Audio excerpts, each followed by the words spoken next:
All right, 6:30 on the nose. Actually able to pull this off right on time today. Good afternoon or evening, most of y'all. This is Mike from the Mic Drop, and we are going live at a different time this evening. Right now it's 6:30 Central and 7:30 Eastern, and just trying out different times, different, just kind of see where everybody's at in the evening. Um, I've been blessed with a couple of different experiences working all different kinds of hours.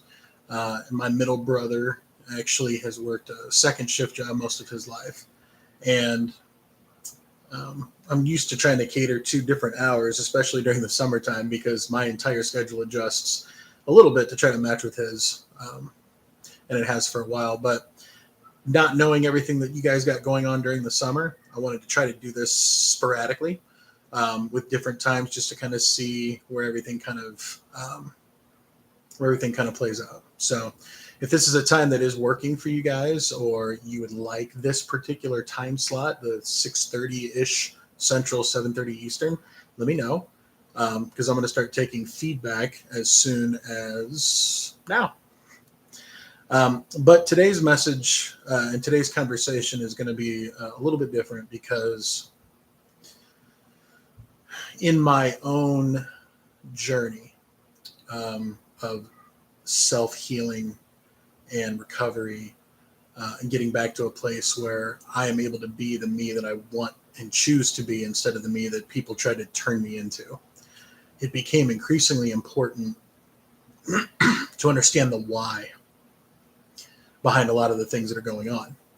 And for me, it's a little bit different because my why has always been the kids. Like no one's really had to ask why. What is my why?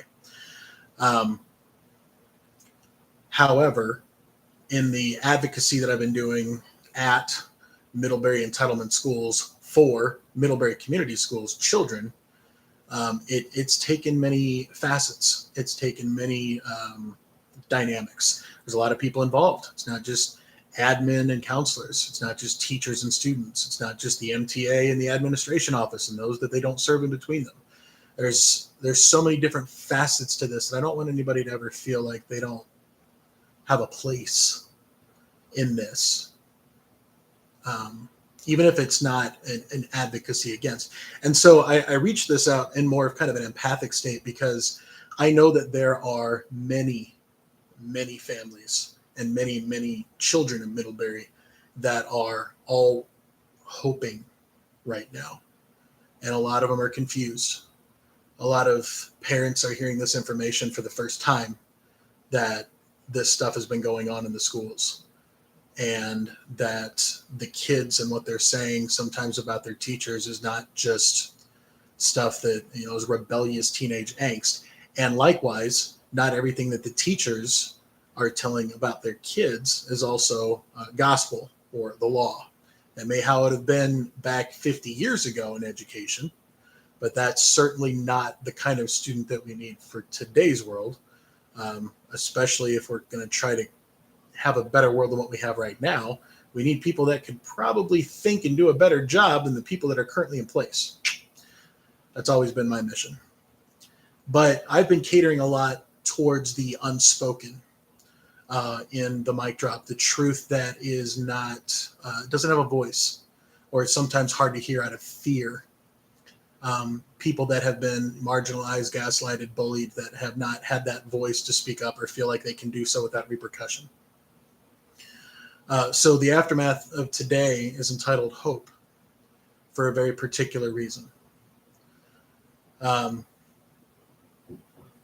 years ago, I was blessed around this time, in a couple of months. 4 years ago, a couple of months from now, a freshman walked into my life by the name of Micah Wieland.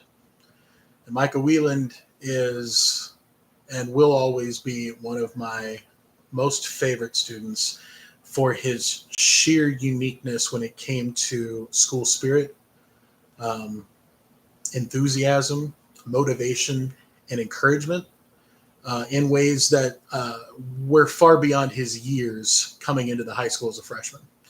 Um, Micah had already started something when he was barely into his teens that I'm just now starting to do in my fourth decade of life. He has his own YouTube channel.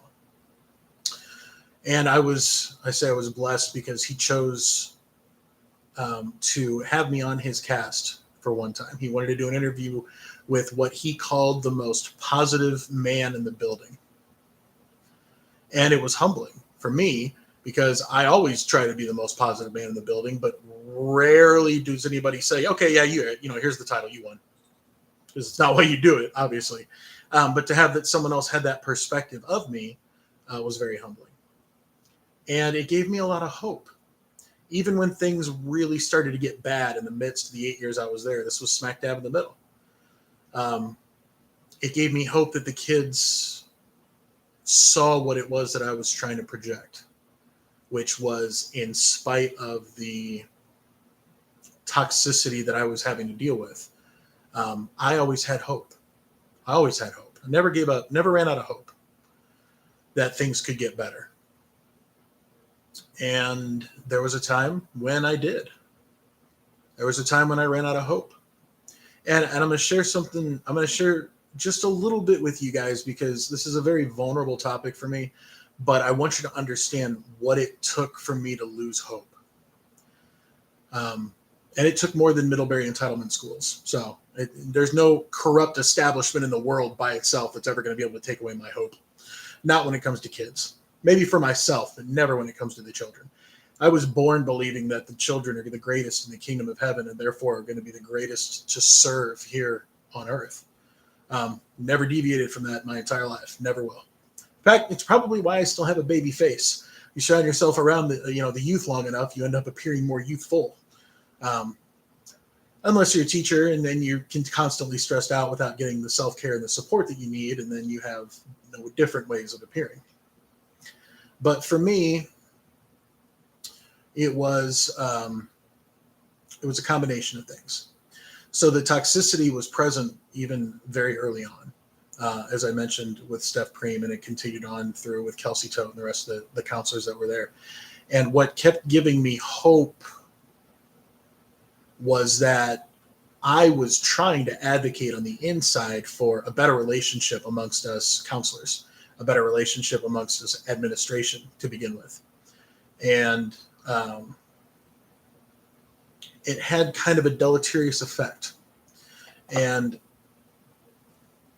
when you are an individual and you are trying to advocate for peace, unity, common understanding, and common ground, if there are those that are already committed in their mind to oppose you, it'll never, ever matter what you say to them.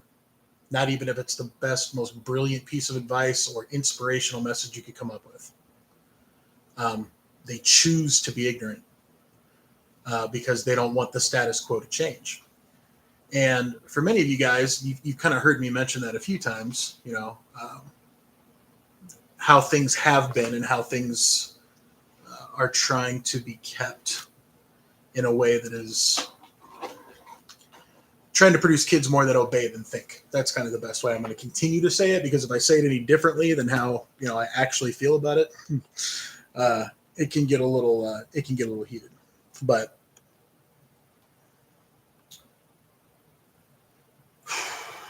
okay.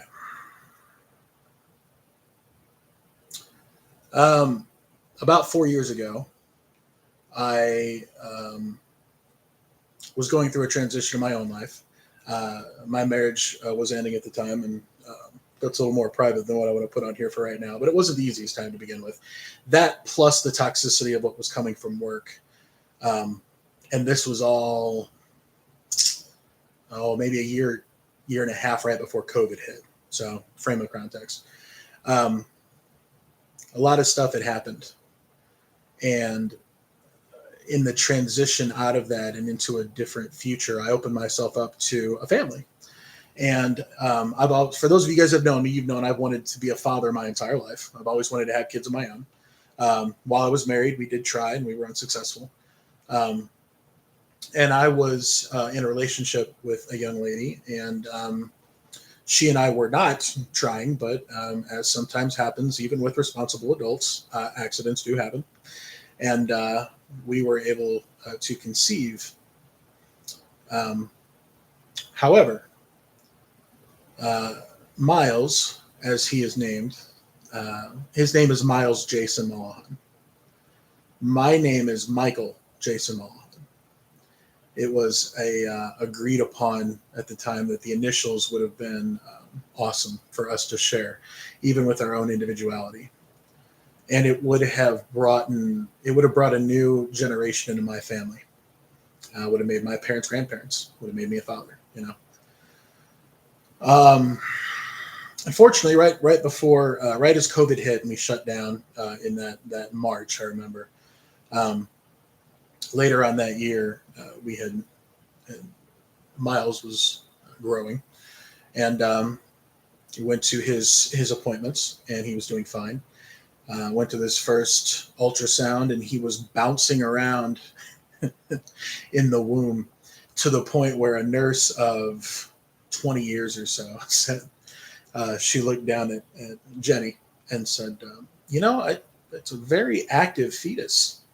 Not used to seeing a fetus with this much energy. Kind of hard to get on camera. And I kind of did that side glance, like, oh, like this was coming. And then all I see is Jenny's face, and she just kind of rolls her eyes over like this and starts looking at me. And I'm like, I, I have no idea where all this energy comes from. I mean, clearly, what are you talking about? It was kind of a humbling moment for me because when he finally slowed down for the first time and was able to get a clear picture, he posed for the ultrasound and he looked like he was wearing the mask of Spider-Man. It's the only way I know how to say it. And when he was looking through it, it was that's how he got his name. For those of you that don't know, one of the reasons I am a child whisperer is because I am a self-proclaimed geek and nerd of all things that kids are interested in. One of those including comic books. And most of us grew up knew Peter Parker as our Spider-Man, but with Into the Spider-Verse and Into the Spider-Verse 2, Miles Morales has now been represented, and his name just fit. And then our 14-week came around, or 12-week came around, and he was still just as bouncing, as happy. My parents were actually on that call and got to see their grandchild move around. That's a hard one to put into words, to experience, but this was all going on inside of me emotionally. And it's getting to a point, because I want you to understand what it took for me to actually lose hope was like everything. It took everything. Around that time, I was hit by unimaginable personal tragedy. Um, the March after we had closed down for COVID, my house burnt down. And in my house at the time was my girlfriend Jenny, her son Bryce, our unborn son Miles, my brother, my youngest brother David, and his girlfriend Jess. And thankfully, everybody got out. Everybody was fine. It was contained to the upstairs of my house. There's a long story there that I can share with you at a later time, but no one was injured. But it displaced us. And at the time during COVID, when everything was displaced, there weren't a lot of rental homes available. So we were in a hotel for a while, and that can be extremely stressful for those of you guys that know. But when we finally got out into our rental home, within 2 weeks of our rental home flooded. Shortly after that, Bryce attempted to take his life. That's Jenny's oldest son. And then 3 days later, Jenny and I go in because she's feeling a little odd on the inside, and we take everything seriously, and we go in and find that Miles is no longer has a heartbeat. And he apparently had become so active in the womb that he ended up accidentally strangling himself with the umbilical cord. And that was tough to hear because I knew where his energy came from.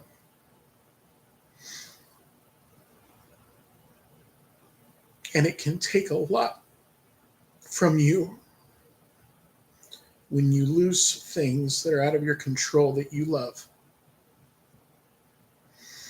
And everybody who's experienced any type of loss or grief from loss knows what I'm feeling. Um,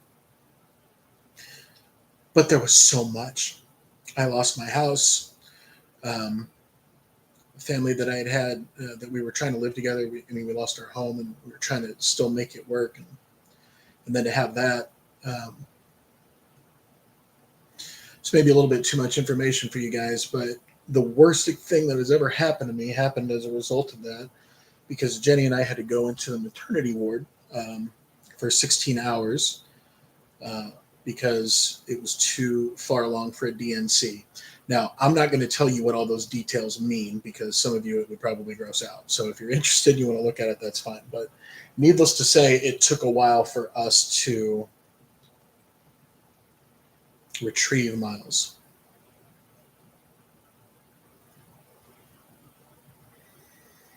And at a time when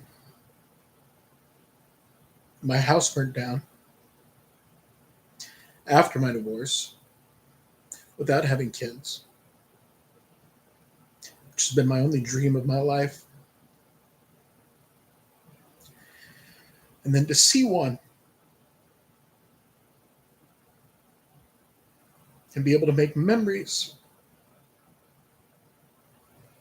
and then have those memories taken away unexpectedly for no reason. Like, nobody did anything wrong. There was no evil act here to fight against. There was no corrupt establishment that did anything wrong. It just happens. Sometimes really, really bad things happen even to the best people for no reason. And that's life. And I used to live a life that I would try to avoid those. I used to try to live a life that was pretty safe, secure. You know, I'd be a little outlandish from time to time because I'm a goofball, but I wouldn't take a lot of risk out of that fear of loss.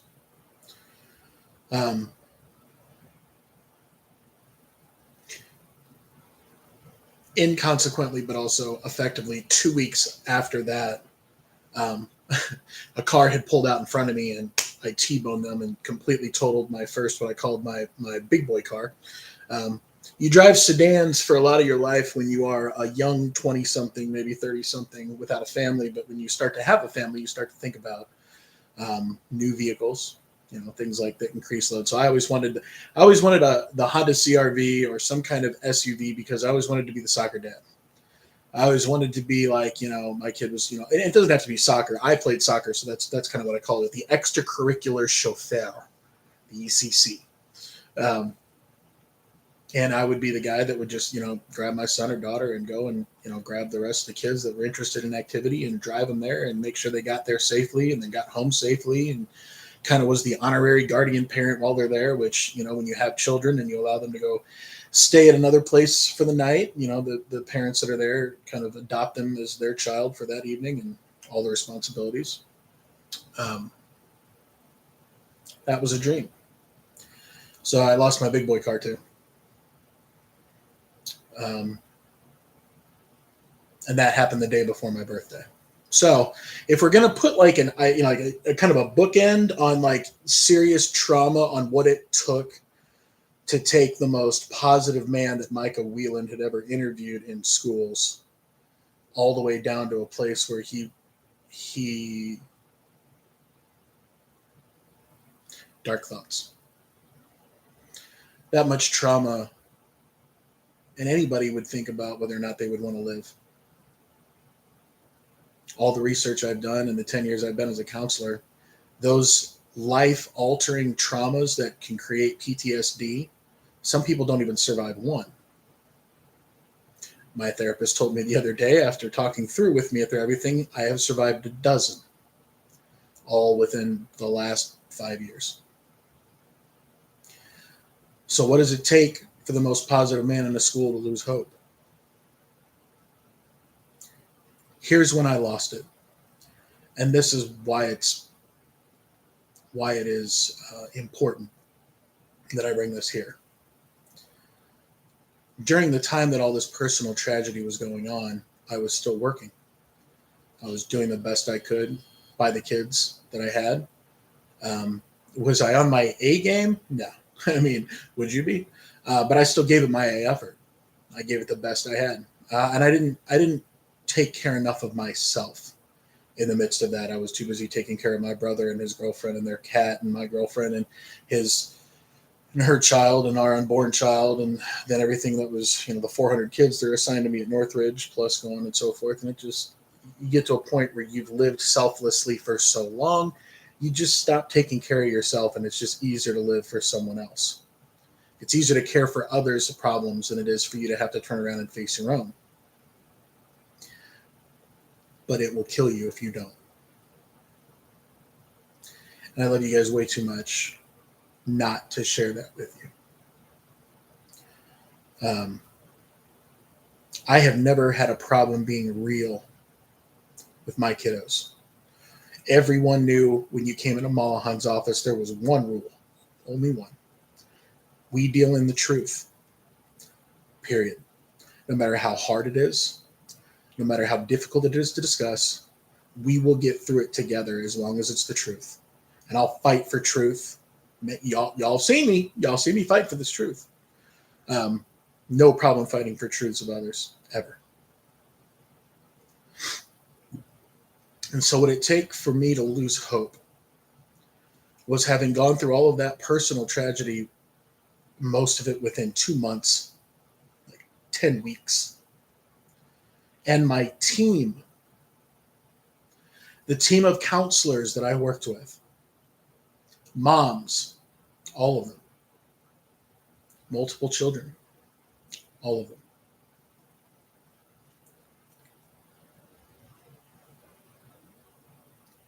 And I didn't get any support. I got tons of support professionally, I'm sure. All of my kids during that time where I was kind of in and out towards the end of that last semester, understandably so, the counselors had to jump in and take those issues. And at the time, I was very grateful for that until I realized that they were using them as leverage to try and get me fired later. You can imagine my surprise. But one of my very, very close friends at the time shared a unique perspective with me.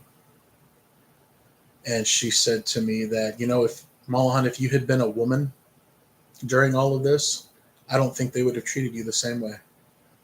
Because I don't think they would have treated each other that way.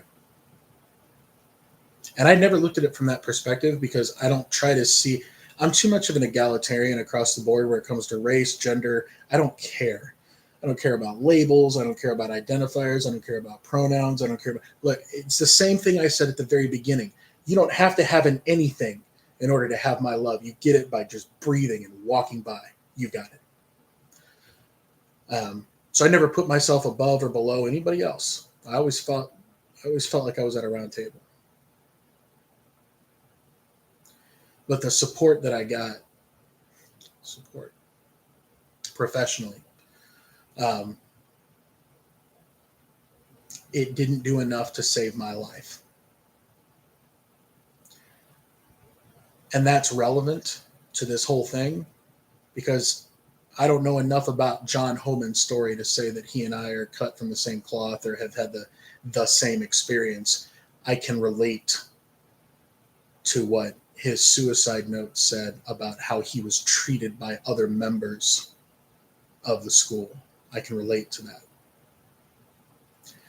And so when I hear a school board say that we are devastated by the tragedy of this loss, and unfortunately, Mr. Homan we don't know if he took advantage of all of the mental health services that were available. I took advantage of all the mental health services that you had available, but because you let the toxicity go, all you were doing was giving me enough antidote to get poisoned the next day for 4 years. And then have all that tragedy happen on top of that. And that's what it took for me to lose hope. When I came back to work after all that, we lost Miles in April. and I took FMLA for the end of that semester and fought with everything I knew how to try to get myself back to a place where I could support others. At the time I was supporting my girlfriend and her son and my brother's girlfriend, and it was I had a family. I had a family I had to take care of, you know?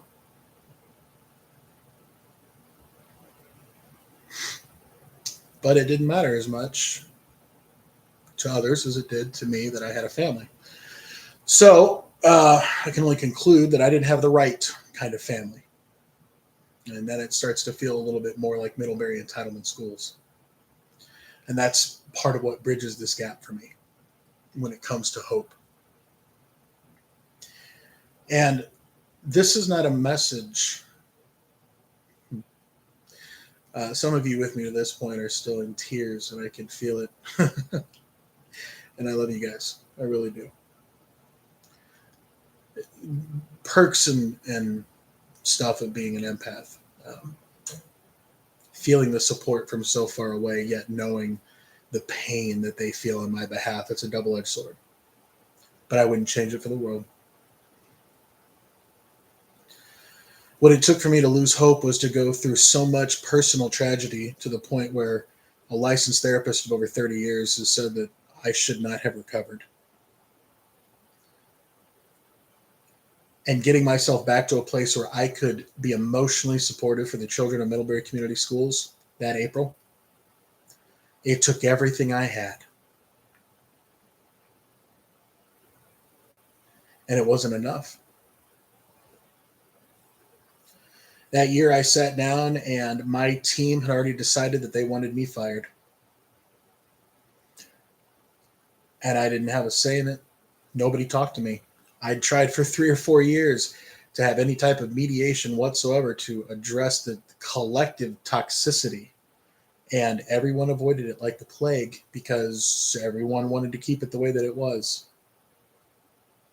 Now, does it sound like Middlebury to you? Yep, I can hear you nod.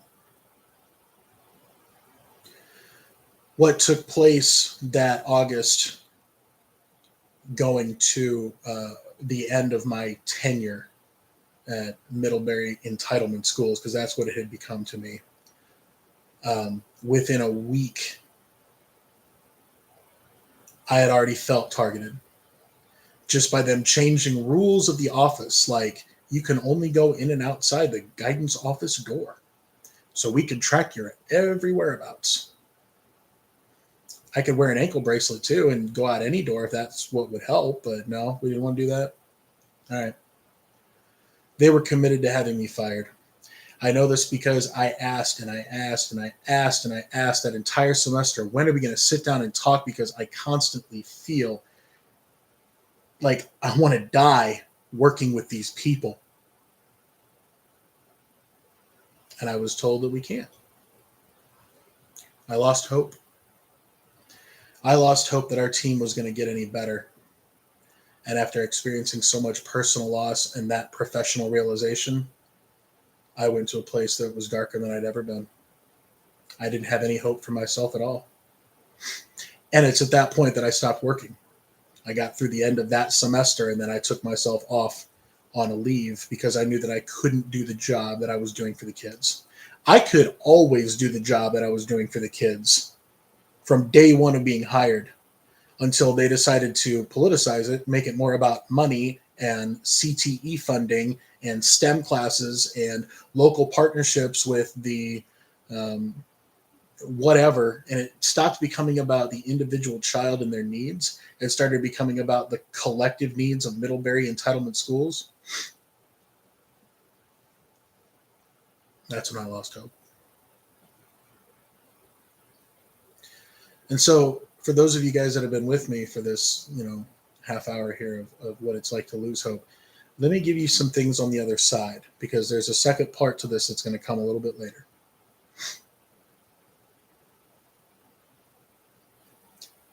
Right now in me, I have more strength and more hope and more compassion and truth and advocacy than I've ever had in my entire life.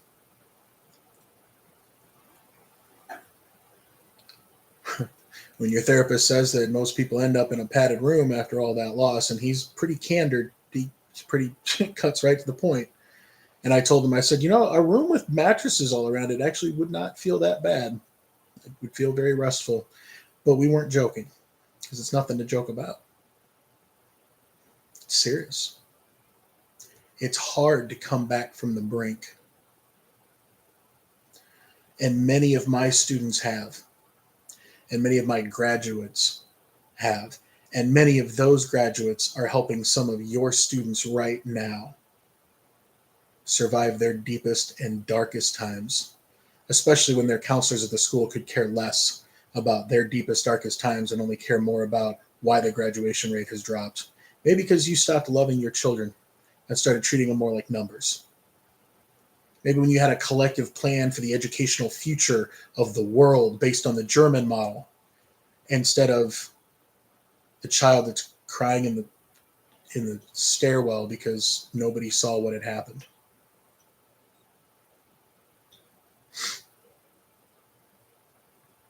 I love you guys. The reason I have hope is because I watch my graduates help others after they've been broken to the point of irrepair. And that's not a Malahan thing. That is a genuine, honest miracle. When I see children help heal children, it is the most beautiful thing I've ever seen in my entire life. And I get out of the way.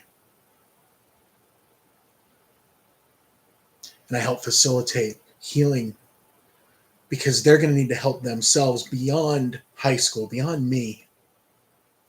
My whole point of my life is to make myself redundant in the eyes of my students, my future therapy clients, just to make it so I'm not needed. But the second part comes around with a different sign, because afterwards, the aftermath of everything, since it has all fallen apart,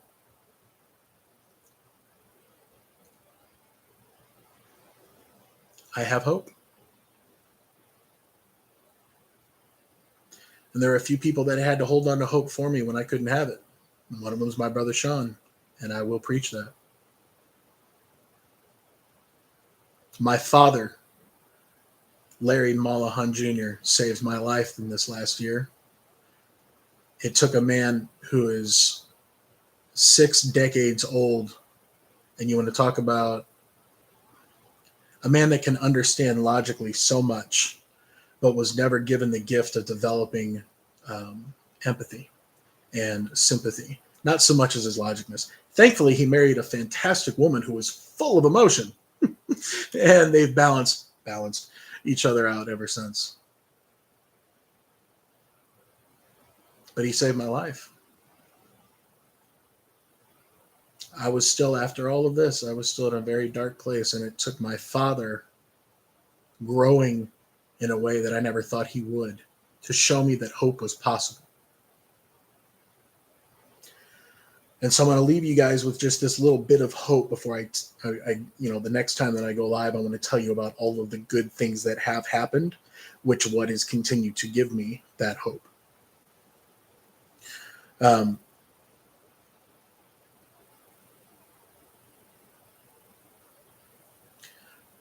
When you survive something that you didn't think you would survive, it opens your eyes to what else you're possibly capable of.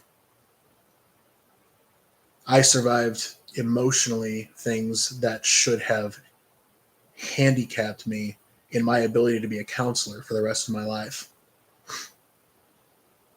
But because I did what I was supposed to and took the time off for myself, took a year to self-heal, lots of therapy, lots of time, lots of tears, lots of hopeless nights, came out on the other side. And I'm stronger than I've ever been. Even through all that hopelessness, looking back, I would ask, what was it all for? Why? How can I continue to have hope if I've tried everything I know how to do and it still ended up poorly. Well, here's how you can have hope. Everything that you can do is not everything that can happen to you. Some things are going to happen to you that you have absolutely no control over. Some very, very bad, and some very, very good. And I look forward to sharing with you guys my restored hope the next time that I go live, which I'm hoping it might be Saturday night. I'm thinking. I kind of like the every other day thing right now. But I'm also going to encourage your thoughts. So if I'm going to leave you with anything with this aftermath, I want to leave you with this thought, okay? The most positive man that has ever graced a freshman at Northridge High School was put to the point of hell by that same high school and brought to the point of hopelessness and irrecovery. And I'm still here. Which means you can be too. It also means, by definition, you're no longer alone. Because of those of us who have walked in the darkness, who have treaded that line, we know what it's like. Instead of being the superhero that flies into the room with bright lights, shining all the darkness away and giving hope and inspiration, sometimes before that light switch can go on, sometimes you find a kid who's just got their head in their knees, crying in the dark. And before they can ever recognize what light looks like, they need someone to sit down next to them in that dark. Let them know it's going to be okay.